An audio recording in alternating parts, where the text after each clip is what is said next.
L'écho pour tous, présenté par Mehdi Litim. Madame, monsieur, bonjour. Aujourd'hui, on va parler logement, parce qu'on parle logement dans les journaux, à la radio et à la télé, et on va essayer de faire le tour du propriétaire de la question. Alors, en ce moment, on construit pas assez, du coup les prix baissent, mais pas assez, et les prix restent encore tellement élevés que c'est difficile pour les ménages pauvres de se loger convenablement. Parce qu'en 15 ans, les prix de l'immobilier ont doublé, ce qui a enrichi la France des propriétaires. Alors pour que les prix baissent encore plus et encore plus vite, il faudrait qu'on construise encore plus.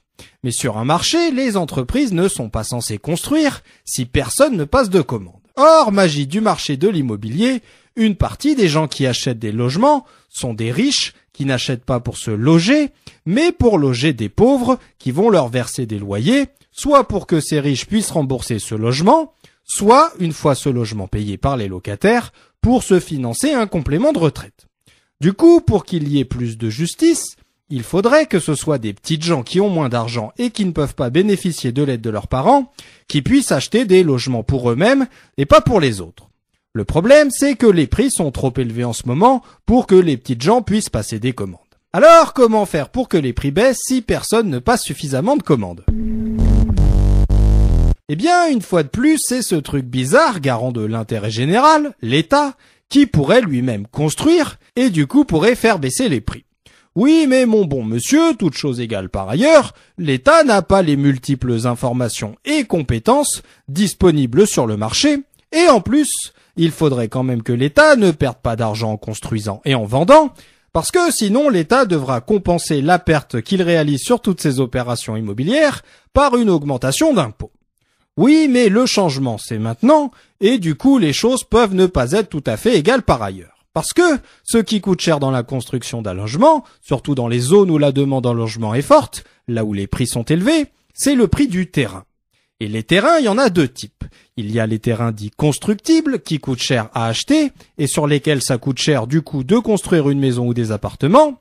Et il y a aussi les terrains non constructibles, sur lesquels on peut pas construire de logement et qui coûtent pas cher à acheter. Alors, parfois, des personnes possèdent des terrains constructibles, mais préfèrent ne pas vendre ces terrains pour qu'on puisse construire dessus, parce que ces terrains vont certainement prendre de la valeur dans le futur. Heureusement, l'État a décidé de taxer fortement ces petits spéculateurs en herbe, de manière à ce qu'on puisse construire sur ces terrains.